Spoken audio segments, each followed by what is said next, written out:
تجھے یاد ہونے دے، بھول کر کیوں پڑھا تو نے درود پاک؟ تو میرے دوستو یہ نماز کے کچھ فرائض ہیں.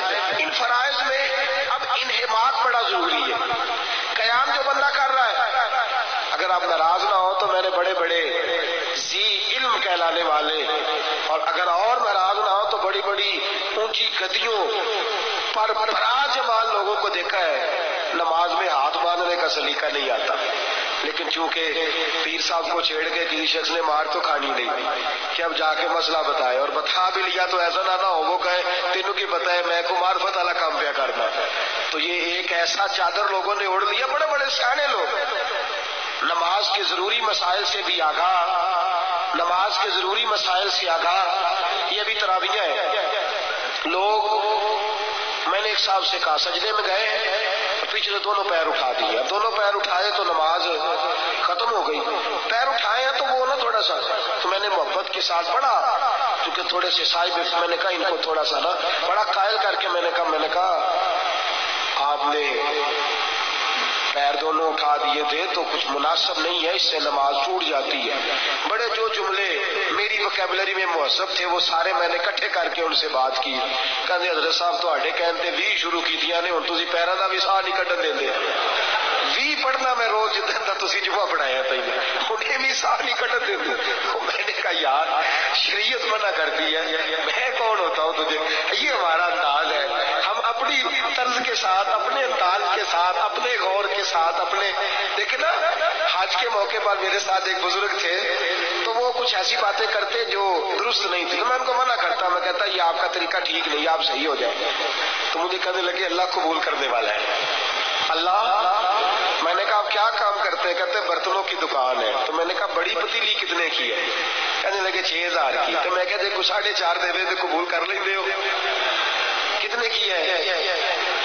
6 کی ہے تو 4.5 لے لیں آپ قبول کر لیں. کہتے نہیں جی وہ تو کاروبار ہے. تو میں کہ نماز ہی سب تو چھوٹی ہے، آج ہی سب تو چھوٹا ہے. بھئی عجیب معاملہ نا، اللہ قبول کرے تو سارا کچھ، اور تجھے کوئی بندہ کہہ دے کہ چل ٹھیک ہے تیرا 50,000 دینا ہے تو اس طرح کر 45 لے لے، تو 5 بھی کم کرنا قبول، اور رب کے بارے میں تیرا نظریہ چلو قبول کر لے گا جو مرضی کرتا پھروں. کتنی عجیب سوچ، کتنی عجیب سوچ. تو میرے عزیز نماز کے مسائل دیکھیں نا، 2 قدم اگر سجدے میں اٹھ گئے کم از کم 1 انگلی کا سجدے میں لگانا واجب ہے. اگر دونوں اٹھ گئے تو نماز ہے، اور جان بوجھ کے اگر کسی نے ایسا کیا تو اس کا معاملہ بھی گیا. پھر میں نے دیکھا ہے لوگوں کو سجدہ کرتے بڑی جلدی ہے، ہمیں نماز پڑھنے بڑی جلدی ہے. کئی جن سے ذرا بے تکلفی ہوتی ہے ان کو میں کھڑا کر کے کہتا ہوں چلو تیز تیز سناؤ جو نماز میں پڑھتے ہو ویسے سناؤ، پورا زور لگا لیں. ہم 2 رکعتیں نہیں پڑھ سکتے، لوگ 8 پڑھ کے بھاگ جاتے ہیں. کتنی جلدی ہے، کتنی جلدی ہے تمہیں جانے. کہاں جانا ہے، کہاں تک بھاگو گے؟ صحابہ کرام کا انداز دیکھیے.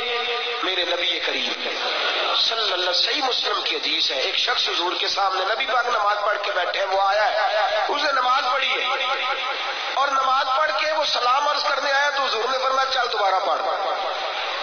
صحیح مسلم ہے. اس نے نہیں کہا حضور ابھی تو میں نے پڑھی ہے تو یا رسول اللہ دوبارہ چل پڑھ. صحابہ کی زندگی کا مقصد ایک ہی تھا کہ جو مصطفیٰ کی زبان سے نکل جائے ہم نے کر گزرنا ہے. اس میں یہ نہیں کہنا لا تو اللہ کیسے کس طرح، دوبارہ پڑھ لی. ساری نماز پڑھ کے آئے تو نبی پاک نے فرمایا چل دوبارہ پڑھ. ایک نماز تیسری دفعہ کہتے میں پڑھ کے پھر آیا تو حضور نے چوتھی دفعہ فرمایا چل. تو کیا خوبصورت لفظ ہے اس صحابی کے بھی. کہنے لگے حضور مجھے تو آتی نہیں، ذرا سکھا نہیں دیتے. حضور مجھے نماز، سونیا مجھے نماز، مجھے کیا خبر تھی قیام سے، مجھے کیا غرض تھی سجود سے. وہ تو تیرے نقش پا کی تلاش تھی جو جھکا رہا میں نماز میں، وہ تو تیرے نقش پا کی تلاش تھی جو جھکا رہا.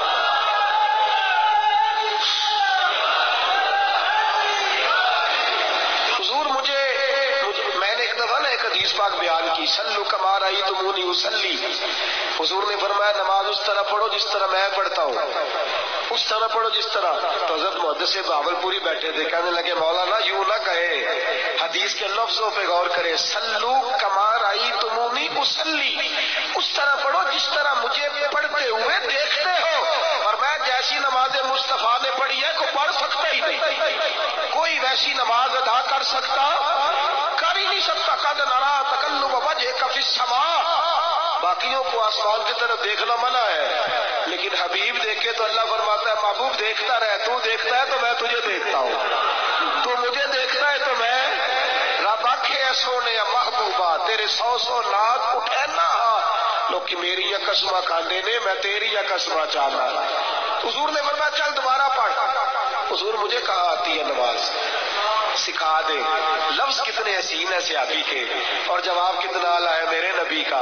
حضور نے فرمایا اللہ اکبر کہہ کے نماز کی نیت باندھ اور اتنی دیر قیام کر جتنی دیر تجھے اطمینان نہ ہو جائے، جتنی دیر تجھے بولیے جتنی دیر تجھے اطمینان نہ ہو جائے، جتنی دیر تجھے اطمینان۔ اب اطمینان کا ترجمہ میں پنجابی میں کیا کروں، کر دوں ترجمہ پنجابی میں؟ اطمینان کا معنی ہے اتنی دیر قیام کر جتنی دیر تو راج نہ جاوے، اطمینان نہ ہو جائے، تیرے قلب کو سکون، اتنی دیر قیام کر۔ پھر فرمایا رکوع میں جا، صحیح مسلم کے لیے، اور اتنی دیر رکوع کر کے تجھے اطمینان ہو جائے کہ میں نے اپنے رب کی تسبیح پڑھ لی ہے۔ پھر فرمایا تو سجدے میں جا اور اتنی دیر سجدے میں جا، اتنی دیر سجدے میں جا، اتنی دیر کے تجھے اطمینان حاصل ہو جائے۔ فرمایا وقار سے نماز پڑھ، اور کیا کمال کر دی مدینے کے چاند نے۔